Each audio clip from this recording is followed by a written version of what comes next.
Ivory কোস্টের বিপক্ষে ম্যাচের প্রথমার্ধে পিছিয়ে ছিল জার্মানি, তবে বিরতির পর দুর্দান্ত প্রত্যাবর্তন করে ডেনিস উনদাভের জোড়া গোলে 2-1 ব্যবধানে জয় তুলে নিয়েছে 4 বারের বিশ্ব চ্যাম্পিয়নরা। এই জয়ে টুর্নামেন্টের নকআউট পর্ব নিশ্চিত করেছে জার্মানি। ম্যাচের শুরু থেকেই আক্রমণাত্মক ফুটবল খেলতে থাকে জার্মানি। একের পর এক আক্রমণে আইভরি কোস্টের রক্ষণভাগকে চাপে রাখে তারা। একবার বল জালেও জড়ায় জার্মানরা, তবে ফাউলের কারণে সে গোল বাতিল করেন রেফারি। আক্রমণের বিপরীতে 30তম মিনিটে এগিয়ে যায় আইভরি কোস্ট। বক্সের ভেতরে জটলার মধ্যে ফিরতি বলে নেওয়ার শটে জার্মান গোলরক্ষককে পরাস্ত করেন ফ্রাঙ্ক কেসি।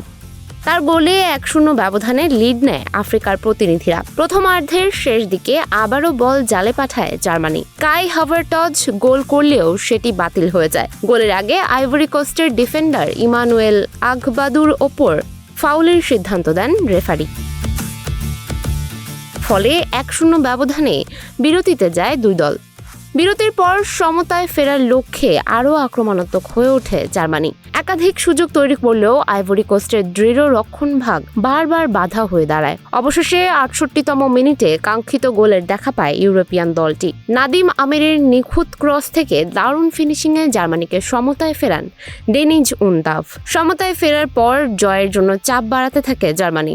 ম্যাচে যোগ করার সময় 4র্থ মিনিটে আবারও নায়ক হয়ে ওঠেন উনদাভ। তার দ্বিতীয় গোলেই 2-1 ব্যবধানে এগিয়ে যায় জার্মানি এবং শেষ পর্যন্ত সেই ব্যবধান ধরে রেখে জয় নিশ্চিত করে। সুমাইয়া হক তন্নি, নিউজ ফ্ল্যাশ 71।